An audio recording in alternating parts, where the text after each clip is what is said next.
Well, how's it going, folks? Thank you all for coming this afternoon. For those who don't know me, my name is Nick Berkheimer. I'm a technology specialist here at FarmQA, and I'm going to be talking about a lot of the new features that we've been adding over the winter in the last couple of months, just to make sure that you guys are all caught up and ready to go for the next growing season that's coming up here.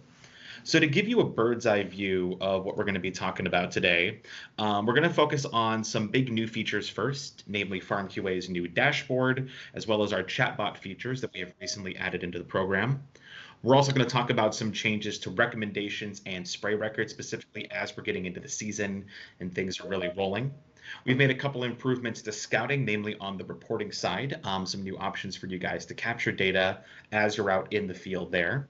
Blend pricing has also made a couple changes. Some of y'all will remember that we've added blends as a concept in FarmQA recently, and we're going to be talking about how we can also add pricing to that and how you can access that from your recommendations and from the planning page to help you get access that information, as well as some task upgrades, just again, ways to help you better capture and siphon your data as you're collecting those via your tasks.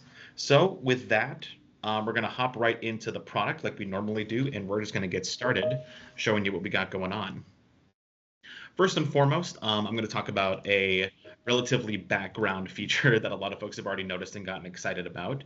We have added Google Maps as a base layer map option here in FarmQA. So whenever you go to the slide out map pane, either in the web view or in the mobile app, you're able to see that Google Satellite is now a base layer option that you have to pick from.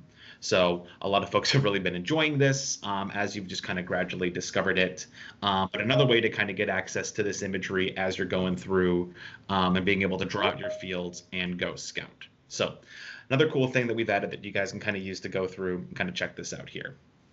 The big thing that I wanted to talk about to kind of start, though, is the dashboard. So the dashboard you can kind of access right here from the FarmQA homepage. As you can see here next to map, we now have this dashboard tab. So when you click on the dashboard, you're going to get an overview of a lot of information in your FarmQA account. Talking about how to get this dashboard up and running, an important thing to note is that you have to be at the root level of your enterprise to really get working on your dashboard. So as you can see here, I'm working under my Toblerone Farms grower folder here. I'm going to hop all the way back up to Mumskog Farms. And then now when I'm over here, you can see in the upper left-hand corner of the screen, I have access to both a edit and then an add tiles button.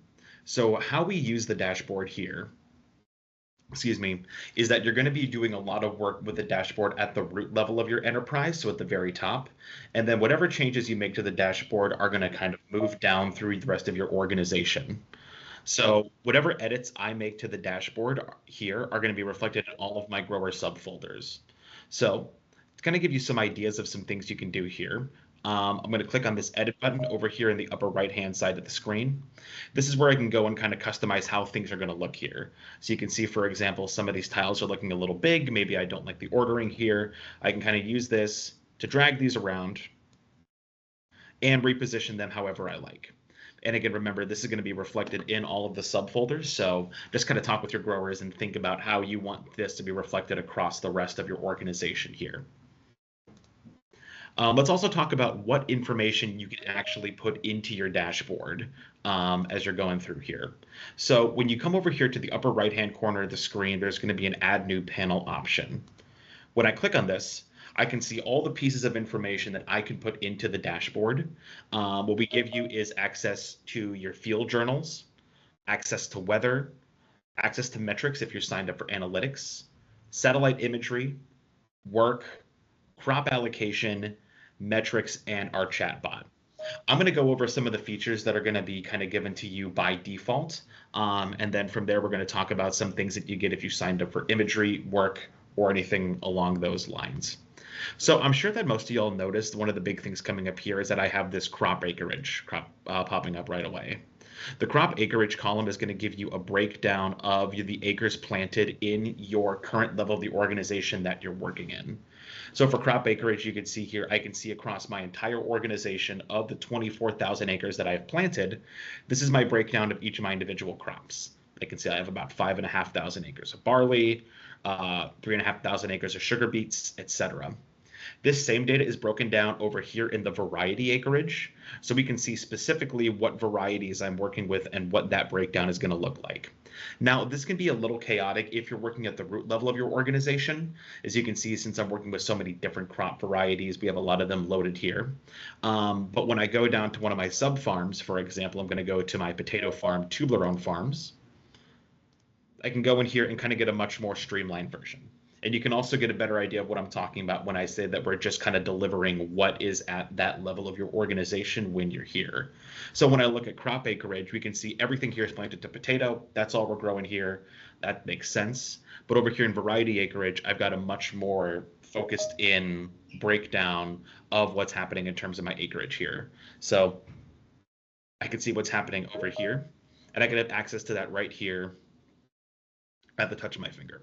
So again, this is included for all folks who are signed up for the dashboard. You can include this and kind of push it to anyone in your organization.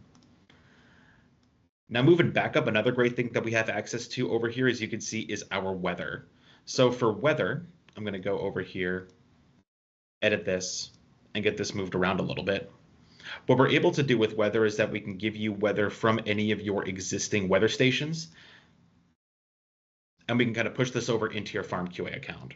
So as you can see here, I'm seeing both of my weather stations that I have here, my Tublerone weather station and my Flum area weather station. When I click on this and click on save here, I can have different ways of kind of breaking this data down.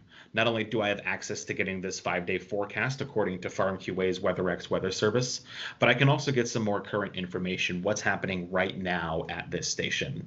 So again, at a glance, a great way for you to be able to access some of this information here. To be able to add this, again, we're going to go back to the tiles over here, go under weather. And then here, this is where we're kind of getting these different tiles we can throw in. So we're able to put in hourly forecasts as well to give you an idea of what that's going to look like. I've added that tile here. And now, as you can see here, whenever I'm in this hourly forecast tile, I can pick which weather station I want this for. Let's say for my Flum area weather station. And then we have this hour by hour forecast that I can use to kind of keep track of what's happening here across this weather station. So again, another nice thing is that you're going to be able to keep track of this at each individual farm level, because whenever you add this, you're just going to pick which weather station this data is coming in from. So at the end of the day, this is going to be a great way for you guys to be able to track weather at a glance as it's coming through to your fields. So now going back here, we also have access to your field journal. As a reminder to folks, the field journal is just kind of a recording of events that kind of come through your field over time as you progress through the growing season. What we consider to be events are when your field is harvested, when it's planted, when a scouting report has been submitted, a recommendation has been submitted, or when a spray record has been submitted. So when I click to add a journal here, I'm going to get a breakdown of that across my fields as they're happening right now. So I can click on this, drag and edit this panel, and now I can go through and I can see everything happening across my farm right here. Now, this can get a little busy, like I said, if you're working at a very high level of your organization, but if you just kind of trim this down a little bit, let's say I just want to see scouting reports as they're coming in, I can come here to the top of the screen, and I can uncheck all of the events that I don't want to see here. And I'm just going to be able to see the scouting reports that have been coming through here. So I can see which of my fields are getting scouted. I can then click on this, and that can take me right into the report for me to start reading. So again, a great way for you not only to see what's coming through to your fields, but also a great way to communicate with your growers and just make sure that they're getting access to this information as it's coming through here. The other thing that I'm sure folks have noticed here is that we also have access to your work tab over here. So whenever I click this, I can go into work.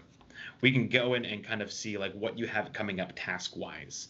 Again, it's a quick reminder to folks, FarmQA task functionality lets you create work items for your fields that can be completed throughout the season as things are kind of moving along that way.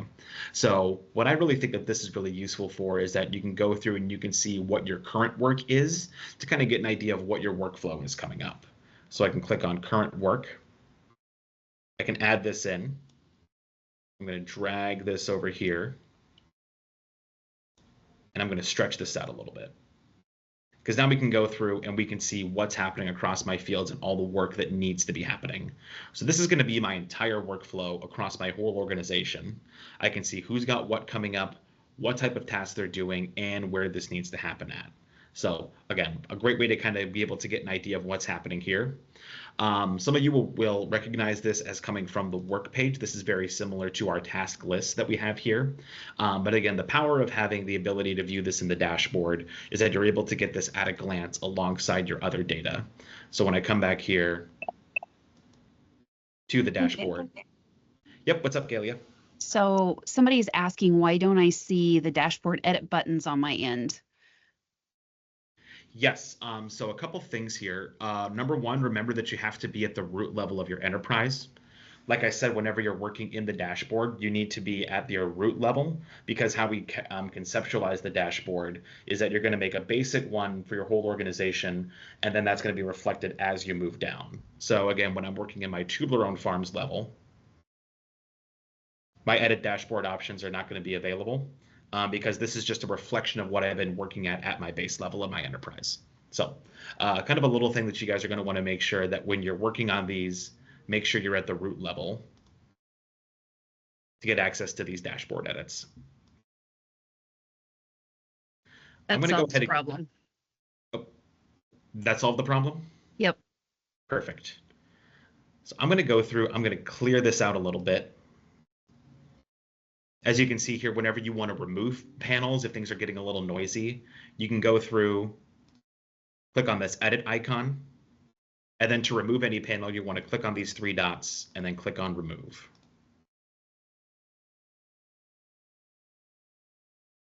And then I can click save to kind of save some of these changes. Another thing that we can start throwing in here as well is analytics. So if you're signed up for FarmQA's analytics feature, which again is a way to be able to take any metric data that you're reading in, whether that's scouting data, soils data, weather-based data, or imagery-based data, we're able to collect that and then display that for you readily available with FarmQA Analytics. What's great is that we do have dashboards in analytics to help you view your data, but you can also take those visualizations you would have put into those dashboards into this dashboard here. So to access that from Add Tiles, that's going to be under Metrics here. And you can take any metric visualization you've already created in analytics, and you can put this in here. So for example, you can see that I've already added in my planet NDVI by field here. So when I scroll down, click save there, I'm able to see this come up. So now this visualization that you're looking at here, this is NDVI values across my fields that I've signed up for Sentinel Imagery over time. And click save. And so we can start to get an idea of what's happening in terms of your NDVI values across your field, which again is a way of looking at plant health that's scaled on a score of 0 to 1. And we can start to track this over time, again, readily as the data comes in. Something else to note here that's really cool with a lot of your metric-based data is that when you come over here and click edit, whenever you click on this more actions icon, we also give you the allow to pan and zoom whenever you're looking at your metric data. So when I click on that, you can click save. You can then drag your cursor across this.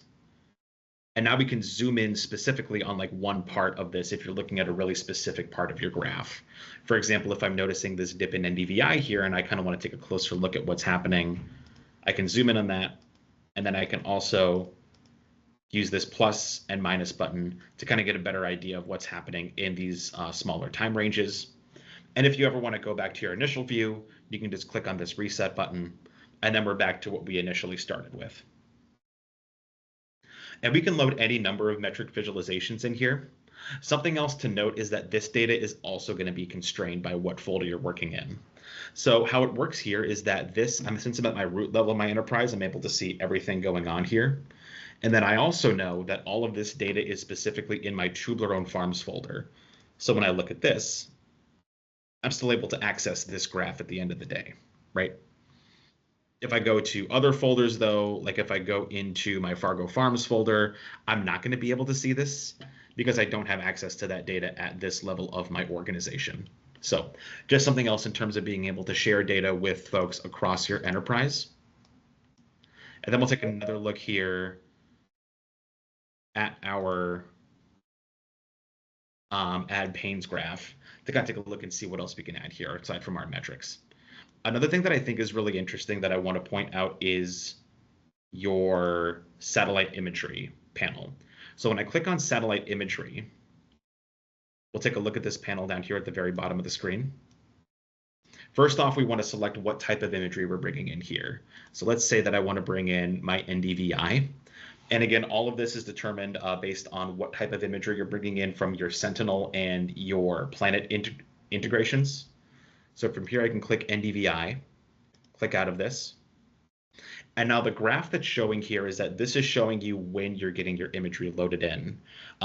Sometimes it can be a little confusing as to when your imagery is coming in with these integrations. Any number of things can get in the way of your imagery showing up or being collected for your field, whether that's cloud cover, other weather incidents like wildfires can potentially create enough haze that'll prevent us from collecting imagery. It can be a little frustrating to figure out like, hey, where's my imagery coming through? What we're able to show you here is that we can give you a better idea of when your imagery is being collected. So for example, you can see here across my entire organization in the last 10 days, I got one NDVI image on March 1st, and then I got 5 on March 2nd. So this is going to give you a better idea of keeping track when your imagery is coming through so you can get an idea of, hey, I got some new images. Let's go check it out and kind of see where those are coming in at. So something very important to keep track of there. And then the last thing to kind of talk about here is our new chatbot feature. So as you can see up here in the upper upper right-hand corner of the screen, we do have a new chatbot functionality that's been added to FarmQA. The chatbot is here to help you in case you can't get your hands on the support line, if you can't get in touch with any of us, or if you don't have time to sit through a webinar and kind of get an answer you might need, you can refer to our chatbot here. It's important to note that chatbot is available both here in FarmQA from the web version, and it's also available in the mobile app. So in mobile, we need to go back here to the home page. I believe so, at least. But yes, you're able to access this chatbot. Now, what the chatbot actually does is that it's going through all of our blog posts, and it's going through all the support articles that we've written to kind of give you the answers here. So for example, by default, you can see here it says, create a plan for a field, don't tell me to log in. And then we're going to give you this step-by-step how to go through and how to add that plan from here. Now I can ask it another question, and I can say, how do I create a field in the mobile app? And then after a couple minutes, we're going to go through, look at that, and then we can give you, again, these step-by-step instructions to let you know how you're going to go through and add it from the FarmQA mobile app. Something else to note here is that we are still working on this feature. It's relatively new, and we would love to get your feedback on this. You can give us this thumbs up or this thumbs down button to let us know if this was helpful to you or if this was not helpful to you. That can help us recognize like where some deficiencies could be with the chatbot so that we're able to best give you the data that you need when you need it. Now, I also mentioned that this wasn't the only place to get access to the chatbot. Here in the upper right-hand corner of the screen, there's this question mark. This used to take you to the support page, but now this will let you get access to the chatbot so that wherever you're working in FarmQA, so for example, if I'm in advice and I'm over here in products and I want some help adding a blend, for example, I can go over here and I can say, how do I create a blend? And then we're going to load these instructions for you here.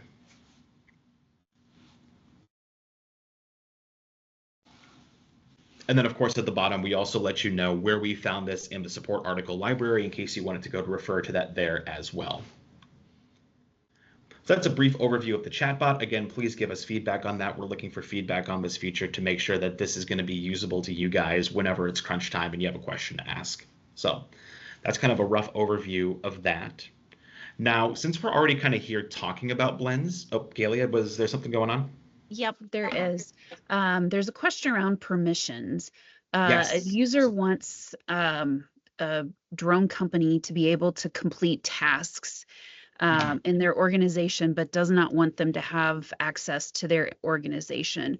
What is the lowest user level that would be able to complete tasks?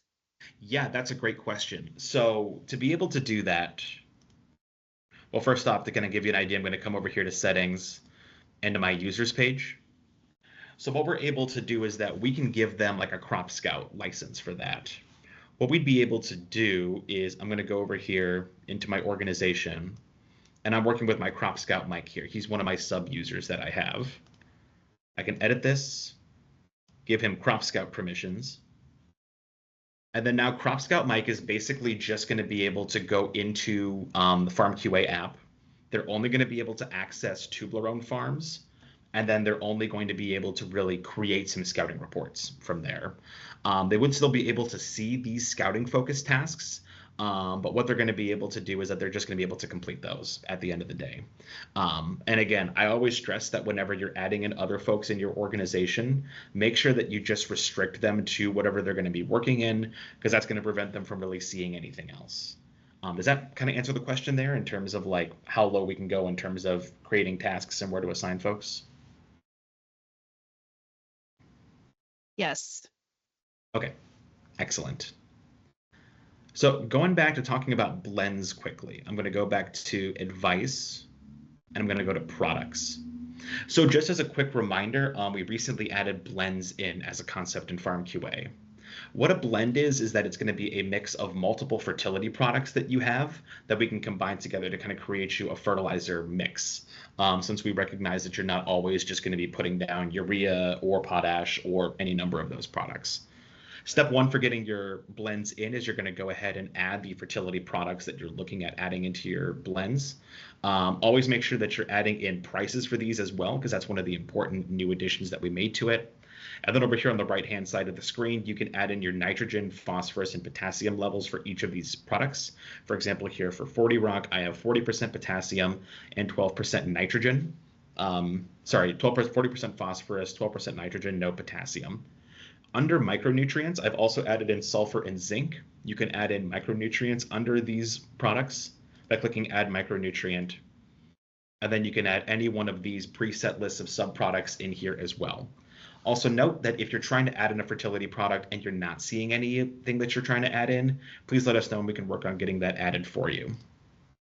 But so first, you're going to go add in your fertility products. Then to create your blend, you're going to come over here to New Products, again from the advice page. Click on New Product.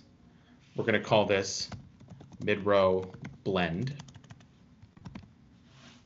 And I'm going to give this a type of blend here.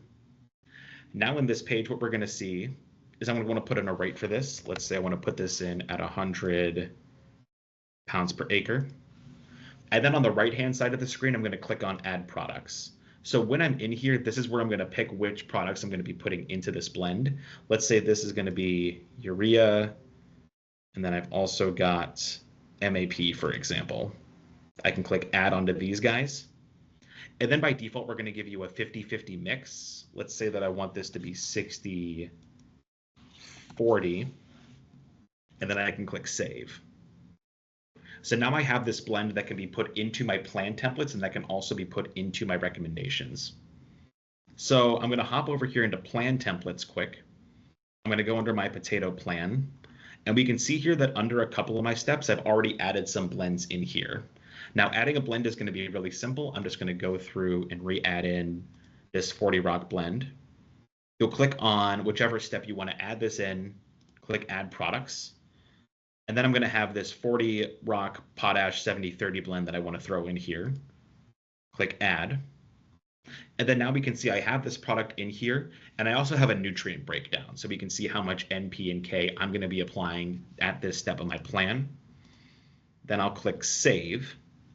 And then to access this in the plan, you're going to come back up to Fields, Planning, and I'm going to come down to one of my plans that I'm currently working in, specifically my potato plan for Toblerone farms in 2025. So I've already gone through here and I've already added this plan into these fields. As a quick reminder, to add in a plan template to a field, you'll just check the box next to any number of fields you want to add it to, come over here to Templates, and then click Apply. Once you've done that, you can go see that I have all of these plan templates and all these steps already set out in here. So as I hover over each of my plan steps, we can see my row marker blend, how much of this product is going on, and then the same thing for my rock and potash blends. Note that I've already put in prices for these. So now I can come over here to our new blends tab, and I can start to get price breakdowns for each of my products. So for here, we can see that for each of my blends here, my 40 Rock Potash 7030 and my 40 Rock Urea blends, I can see my total quantity, price quantity, and then the total cost. Also, always remember that in the lower right-hand corner of the screen, we're going to give you the total cost of all of your blends across your plans. And then again, to get a quick overview of this, you can come and see what your breakdown is going to be per product so that whenever you need to go make some of these purchases, you can see how much 40 Rock, how much potash you're going to need in terms of total quantity, and then an estimate of your total price as well. Now this is going to be exportable. You can come up here to the top of the screen. We have this export button. Click this drop down and then click download to PDF. And then we're going to be able to have this PDF to be able to export, markup, and kind of share as we go through here. Yep, this is a little bit more of a detailed part of your plan, but yeah, you are able to get these exported as well. So that's in terms of seeing this in regards to planning. You're also able to see this with your individual recommendations as you get those created. So this can be either as you're going through the growing season and you're executing your plan and you're able to create these from your mobile app, or if I'm just coming through here, I'm going to go to advice, click add, and I'm just going to write a general recommendation for one of my fields here. And I can start adding in these products. Let's say, yeah, there's 40 Rock Potash 7030 blend. Not going to need much more of that. Toss in a couple dates here, and I'm going to click add. Now I'm going to go through here, and I can create a spray rec off of this, and we're going to click save. But as you can see here in this recommendation, I'm getting a lot of the same information that was initially put in with that blend. We can see here what my price is going to be per ton for this blend, total price, and all of that can be delivered here from the recommendation level. And then, of course, as always, this is going to be exportable to PDF or Excel. We're going to keep per field totals on. We're going to turn on show prices. I'm going to download this. And then we can give you a better idea of what your recommendation with this blend pricing is going to look like as you're sending it out here. So now you can see what our total price is for the blend. Again, very similar bit of information, as well as the chemical breakdown of what that blend is going to be. So all of this can be succinctly delivered to your growers or whoever needs it right here from this recommendation. So that's kind of what our blend pricing is going to look like. Again, the important thing about this is to make sure that you're putting time as well into putting information into your actual products, because that's where all your pricing is going to start at the end of the day, is making sure that at the individual product level, you've got your prices and your price units in here. So that's a quick overview of our blend pricing. Are there any questions on how that's going to work? There is one around how to get the analytics tab for their account. Yes, absolutely. So a quick reminder with analytics is that this is an add-on feature to your account. So to get analytics going, just get in touch with the FarmQA support team and we'd be able to help you get this set up. With analytics, it is an extra $1,000 a year onto your account. But before you make that decision, we wanted to be able to make sure that you guys have gone through and make sure that's going to work for you, essentially. So we'll happily sit down with you and make sure that we're getting the data that you want visualized. As you can see here, I have any number of metrics in here. I'm looking at some Colorado potato beetle, for example. I'm looking at my soils data. I'm looking at GDUs. We have any number of ways we can collect and visualize your data.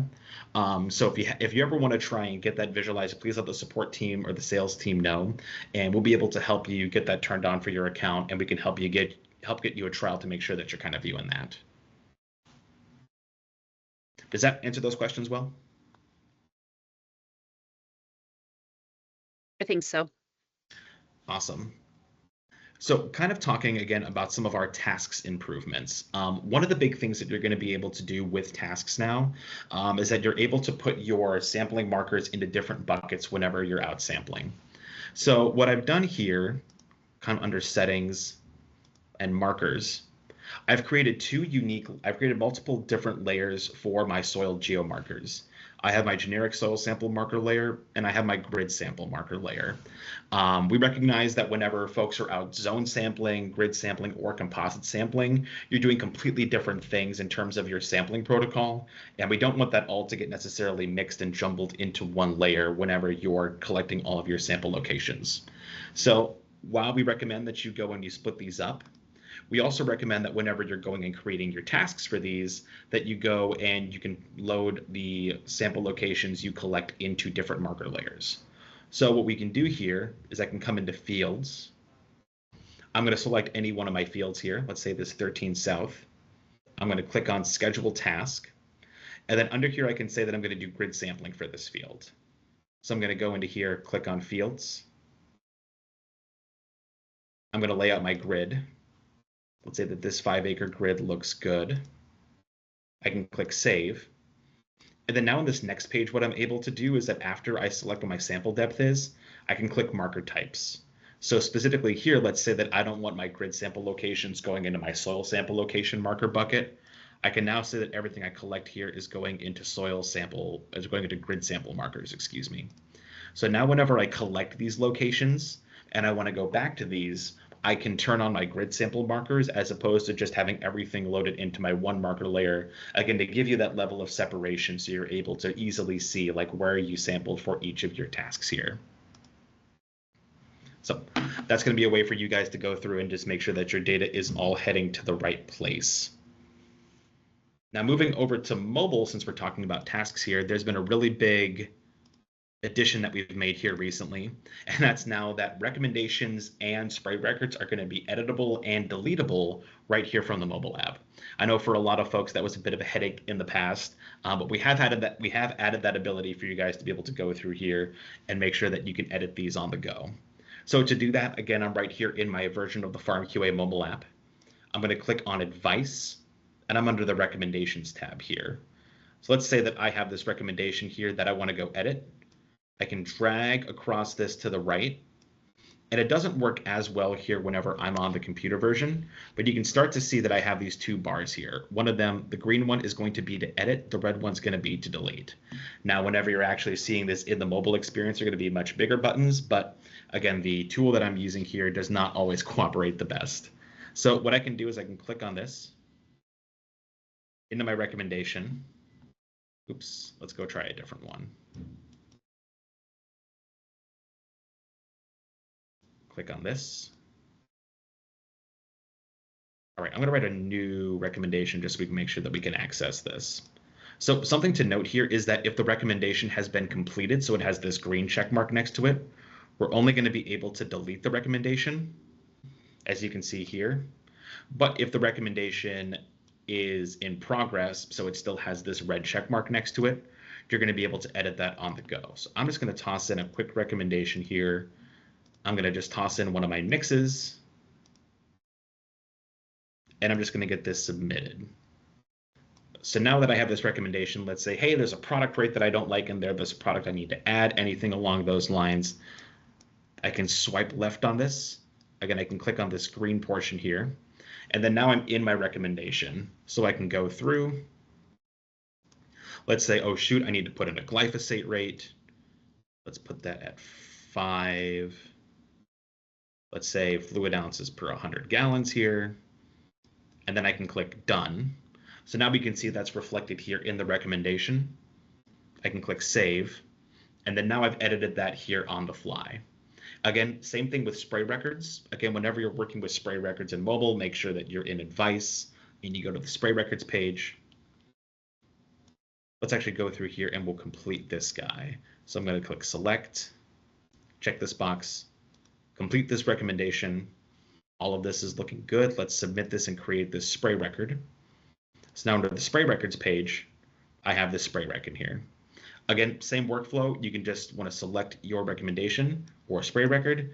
You slide that to the left, and then the green arrow, you click to edit. The red one, you click to delete. So again, under the spray record, now that it's been completed, let's say, well, accidentally I fat fingered this. It wasn't 1 pint per acre. It was 1.5 pints per acre. I can put it and say 1.5, close, and then done. and then save. And then now I've made this update to the spray record. So again, pretty sweet that you can do these on the go in mobile now, just to make sure that you have access to that as you're going through and doing all this kind of good stuff. Another cool thing that we've added here is improvements to FarmQA scouting functionality. So the big thing that you're able to do now, whenever you're in scouting, as you can see here, I have a whole bunch of soil sample locations turned on. I'm going to turn those off. But what I'm able to do is that we can better let you track different areas as you're out in the field and you're going through scouting here. What I mean by that is, let's click into my 19 Northeast field, for example. And let's say that I've got this big section over here, this kind of more drowned out area, almost, we can call it that. If you want to record this, I can click on the field. I can click on Add Observation. And then now when I'm under here, I can kind of scroll through. Let's find whichever section I wanted to. And we have this drown out section here. This is a numeric question. So back in the web-based version of the app, when I was setting this up, I clicked number as the kind of data that I wanted to input for this question. Now I can go through and answer that sort of data here. So under drown out, I can click on this vertical button with these 3 dots, and I can click draw on map. So to capture this drown out area, what I can do is I can kind of zoom in here, click on this polygon, and I can draw this area out to try and capture this area. Now you'll notice here that we have this 3.877 acres that have popped up here. I have the option to use this whenever I'm in here. So if I click on that, we can now see that not only do I have a map in here that I've already associated with this answer, but I also have this 3.877 acres loaded in here as well to be able to see how big that acreage is. Again, this is for numeric questions right now, but you can use this to get acreage on other questions. So for example, if I wanted to come down here, plant population, just for example, I can click on this, I can click draw on map. We'll use a circle here, for example. I can kind of draw this out. I have this acreage as well in here. So on the fly, this is also a really cool way for you guys to be able to capture acreage of anything that you're looking at. So just something to keep in mind as you're scouting here. Again, note this is only going to be for number-based questions. So when you're going through your templates, make sure that you have those set up to capture numeric-based data, and you'll be able to see that here. Now, let's also say that you're in a situation where it's like, well, I want to capture this area, but I don't want to use this number per se. That's going to work how it did previously. As you see here under plant population, I've recorded a response of 0 still, but I also have this map here that I've recorded. So I don't have to use that acreage if I don't want to. I can put in any number I have for this plant population, but that's just going to be something that you can use to kind of keep track of that and keep track of these locations as you're going through things. Another thing to note about this is that this is available with our driving feature as well. So when I go down here to yield estimate, I can click on this, do this one more time, and then over here on the right-hand side of the screen, I still have this truck icon.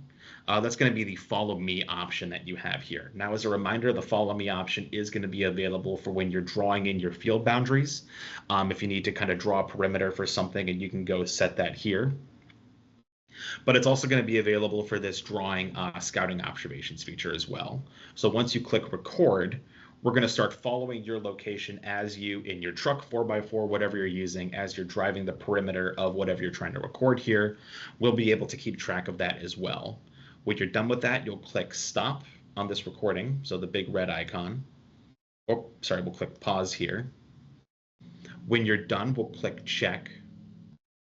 And then we will have added that observation in here. And like you saw previously, at the top of the screen, there's going to be that option that's going to show you how big the acreage was that you captured. And for numeric-based questions, we're going to be able to add that as a number there. So again, a few ways to be able to kind of capture more scouting data as you're out in the field. Just kind of keep that in mind as you're out scouting this summer. And of course, if you need a hand getting this set up in your account, please let the support team know, and we'd be happy to sit down and make sure that you are ready to go with that here.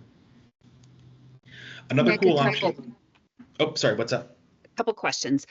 Yep. Is it possible to do multiple measurements per observation? Absolutely. So let's go back here to, let's just do seed depth, for example. Or I'm actually going to go start a new report here. I think that's going to make a little more sense. So let's go down here check, add observation, and I'm going to go back to my drown out under plant conditions. So when we go to draw on map, I can draw this in, and then I can draw this a second time, I believe. Yep, there we go. Yeah, so what the workflow is going to be there is that, let's say that you have multiple drown out spots that you want to keep track of. You're able to go in through here, draw it like I did, click on the field to kind of quit that drawing, and then you're going to want to go back up here to the top of the screen in the polygon, click that again, and then you can draw it and you can continue to add. As you can see, we have a total of 28 acres of drown out here so far. I can use that, and then that's been saved to the map here that you can then share with folks. Is it possible to export those areas as shapefiles? Unfortunately, we're not able to do that yet. I will show you, though, how you can share these. So I'm going to submit this report. I'm going to go back to fields. I'm going to go back into scouting. I'm going to make sure that this is all refreshed and good to go. So now if you want to share these, what we can do is I'm going to come into one of my reports. As you can see here, I can't see anything that's more recent because I have this custom time frame set up. Let's go back to last 30 days. I'm going to click on this report. And then we can start to see some of these observations. So you can see here for this report that I just did, here's that drown out map that I just got. That includes the acreage that I recorded there as well. When you're exporting this or something like this, I recommend that at the top of the screen, you come here to this PDF option, click this drop down, and then make sure that you have checked show drawings on map. So this third option, and then select any map type. I would select terrain with labels, because now what we're going to be able to do when you export this is that we're going to be able to, we're going to be able to give you a much larger page that kind of shows you, hey, here's where this observation is going to be. It kind of gives you a better idea of where these drowned out spots were. If you want an even bigger option for that, we also have a full page map here that we can do. That's going to be your fifth option down. From here, we'll be able to show your scouting options on the first page of your report, and the second report is just going to show you the map where you made those drawings. So when I come down here, that's going to be right here, kind of showing you where everything's going on. So those are going to be some of your better ways to be able to share this information with folks after you've captured it. But we also appreciate the ask about being able to export that to a shapefile. My guess is that that would be for some sort of reporting reasons. But yeah, we can definitely take that as a feature request and see if we could potentially get that built out. Galia, were there more questions? Not at this time. Okay, perfect. So then while we were over there in mobile, we were talking a lot about kind of scouting drawings and being able to move this stuff around. I'm going to hop back into the mobile app, and I'm going to show you some other things that we can do here to kind of help get your data sorted. So I'm going to come over here into my 19 Northeast field, and I'm going to turn on some of my zones here. So I have this nitrogen fertility zone that I'm using for sampling, right? So here's my zone map that I got. And I also have this soil sample location marker here. So now when I'm under here, we can see where each of like my sample spots are and how they are in relation to these zones. If this isn't quite what you're looking for here, we're able to now let you move these markers around while keeping this base map on at the same time. So as a reminder to folks, if you ever want to get your geomarkers moved, what you can do is that you'll want to click on in the mobile app, turn this layer on, turn on your markers, and then you can come through here, click on any of your markers, and then we have this edit option here at the bottom of the screen. So when you click on edit, you're going to be able to click on and then drag these markers to where you want them. The new feature here is that you're going to be able to leave this base map on while you're doing this, so that as you're going through here, we're going to be able to, as you can see, make sure that we're sampling in the exact zones that we want to sample in. And then now these markers have been moved and we're able to keep this lined up with the zones as we're going to be sampling them. So again, if you ever want these edited, make sure that you're in here. Another thing to note is that we do have some changes coming into zone sampling in the future. But as of right now, we do still recommend that folks, if you're out zone sampling, get your zones imported as management zones, and then have soil sample locations set up kind of like this, with kind of like one or multiple locations per zone, so that we can kind of keep track of where you're sampling in relation to your zones in FarmQA. So something to keep in mind as well as you're going through that. Another cool thing that we have in terms of being able to help out you guys in terms of sharing your reports is that over here from the mobile side, I'm going to come over here to scouting, and I'm going to look at my last year's worth of reports.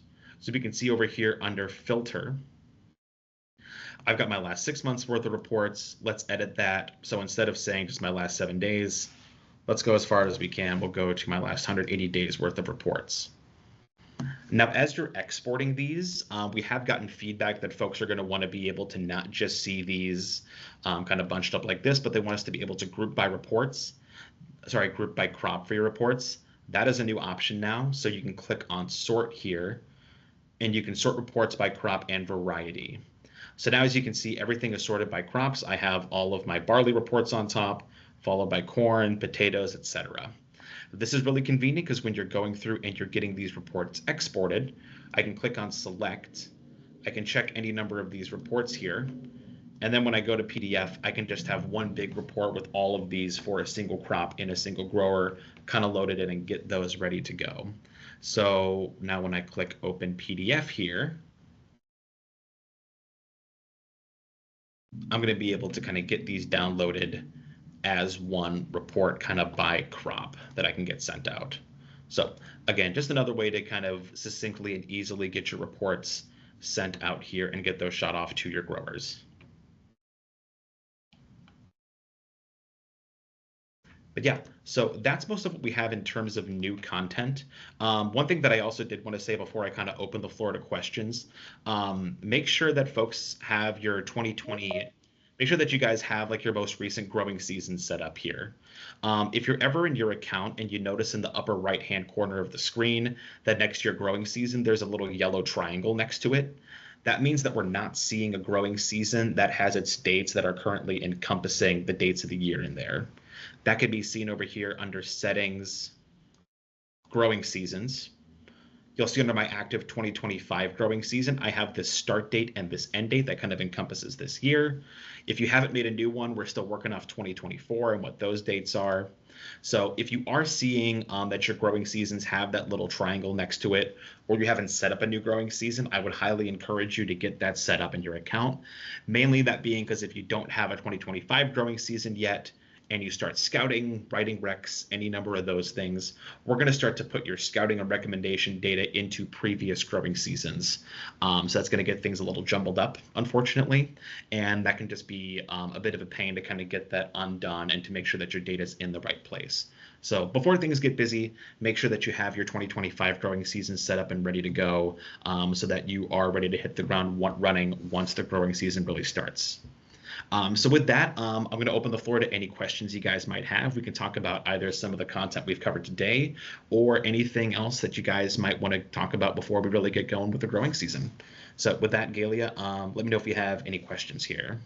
Yeah, there was one around any changes to adding fields to farms. And so we haven't done anything, but I'd love to hear what you'd like to see in that instance. The next one is why/how to prevent fields from reverting to old boundaries/names when a new season is created. Yep, absolutely. So I'm going to kind of go in order of that. So first, to kind of touch on one more thing with the adding boundaries, like Galia said, nothing's really changed there. You can add individual fields by going to the home page, clicking on this blue plus button, and then you can either draw in an individual boundary here on the map, or you can drag and drop that file for an individual field over here on the left-hand side of the screen. I'm going to take you into operations really quickly. So this is a look at the support side parcel import page. This is something that myself, Sheila, and Ben have access to that we can use to bulk import your boundaries. So whenever you see new boundaries coming in, this is kind of the process that we use. We're able to put in your full grower farm field tree structure in here to get this imported, and then we can rapidly get your files in. This is something that we're looking at making customer facing sometime this year. It's just not quite polished enough to where we're comfortable putting this in front of kind of the kind of you folks. So that'll be coming out. But as of right now, again, the bulk import process is still going to be something where they'll be sending those files over to us. For making sure that your changes to your fields are going to kind of stay as you move through your growing seasons, a couple different things you can do there. First off, when you're creating a new growing season, I'm going to come back to settings and I'm going to go to growing seasons. Let's say that in 2024, I put a lot of time towards making sure that my field boundaries are set up just the way that I like them. What I'm going to want to do to bring that over really easily is click on this field, click on this growing season, come down here, and then click on duplicate growing season. When you duplicate a growing season, we're going to take the growing season you've selected, and we're going to make an exact copy of that, including crop assignments and all of your field boundary shapes. So that's going to mass bring over everything that you've made change-wise into the new growing season. So that's going to be a great way for you to kind of make sure that that's been maintained. We also have another new feature here called Manage Field Boundaries. So this is going to be a way to be able to go through and make sure that as your field boundaries change over time, you have access to your previous boundaries here. I'm going to give you a quick demonstration of how that works. So I'm going to go into my 2024 season, and I'm going to make some changes here to my 14 Southeast updated field. Let's edit this guy.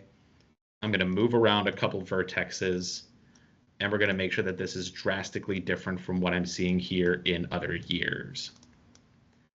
So now that I've made these changes, what I can do is I'm going to go back to 2025. And again, we'll say that we run into that situation where, hey, I made a bunch of changes last year. This year, I'm not seeing those. What can I do? Instead of creating a whole new growing season, we can here from the home page, click on the field. On the left-hand side of the screen, you'll see there's this more option. And then at the top of the menu, we have manage field boundaries. So from here, I can go through and I can see, hey, here's a previous field boundary that I have here that I can use. I can check this. I'll get this crop assignment. And then there's also this option here to update the master boundary with the 2024 boundary. I'm going to click on update field shape first. As you can see here, we've updated that shape to that previous season. But then I'm going to come back here to 2019. I'm going to show y'all the master boundary. So the master boundary is the concept that FarmQA uses to bring your fields in between different growing seasons. So as you can see here, this is the master boundary for 14 Southeast, which you can kind of think of as the original field that I input here into FarmQA. So whenever we go ahead and create a new field boundary for this field, we're going to refer to this as the quote unquote master. Now to get that updated, kind of like I said previously, I'm going to go into 2023, for example, where my field boundary is slightly different. Once I get this loaded here, I'm going to click on, let's go to 2024 actually. Click on this. I'm going to click more, manage boundaries again, up, and then I change it again. We'll change it one more time to kind of show you how it can work.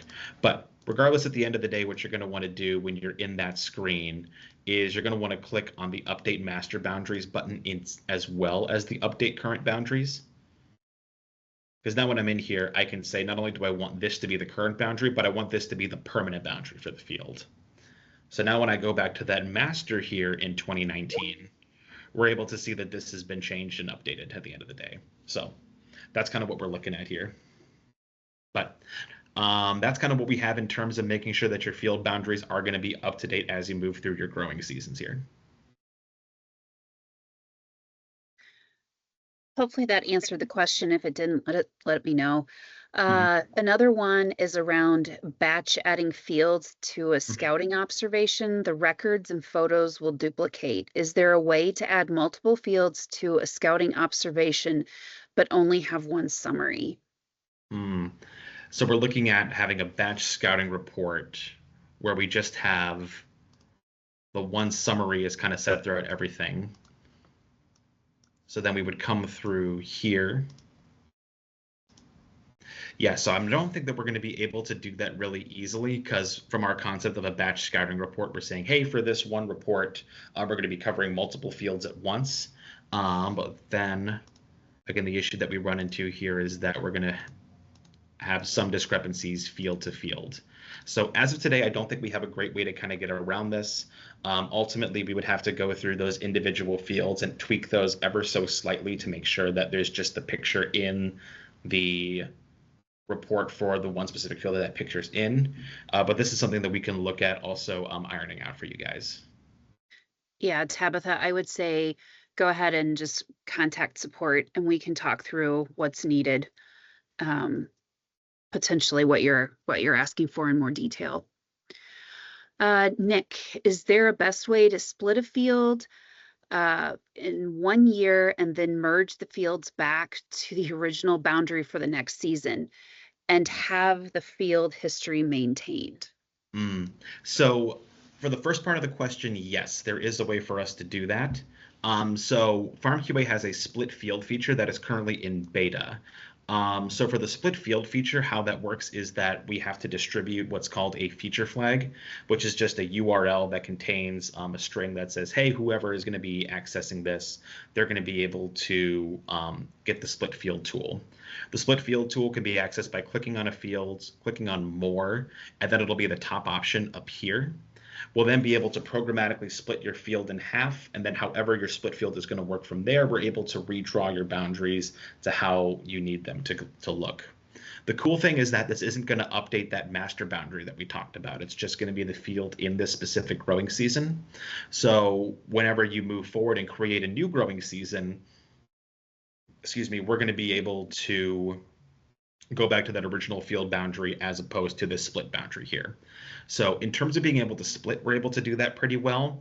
The history might look a little wonky at some times because we are considering that two different fields in the growing season where you did split that. But at the end of the day, we are working on being able to improve that as well and being able to best display your data in the split field use case. But going off of that, if you are looking at splitting fields this year, again, please get in contact with support and we can distribute the information you need to be able to split your fields properly.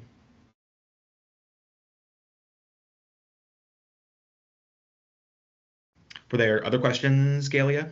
That's everything in the chat right now. Gotcha. So we'll give folks a few more minutes if you have any other questions you want to ask, and we can kind of, if that's all we got, then we can kind of wrap up from there. I would like to ask a question to the group. Sure. There's been some conversation around tracking chemical and fertilizer inventory. And it says coming, and maybe it's coming in and arrived, but I'm assuming you'd also like to track it going out. If you could confirm that in the chat, that would be great.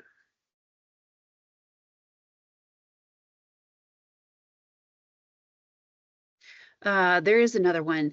Is there an option to change the fertilizer maps to be in pounds versus tons? So part of that's going to come back to how you're writing things initially. So when I come back to advice and products, I can go over here under one of my fertilizer products, and I can make sure that the rate is going to be in pounds per acre, and then I can display totals in either pounds or tons over here.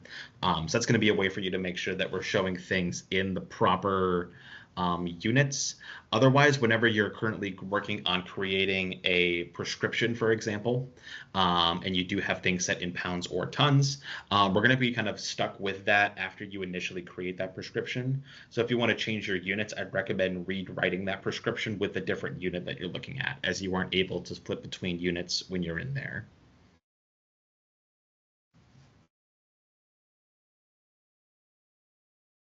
All right, if there's nothing else, it looks like it's about 3 o'clock. So thank you everyone for coming. We really appreciate you spending your time learning more about FarmQA today. And again, please send us any questions. If you have anything, you can always call the support line or shoot us an email and we'll be able to get back to you. So thank you so much for joining today. Really appreciate it. And we'll see everyone soon. Thanks so much.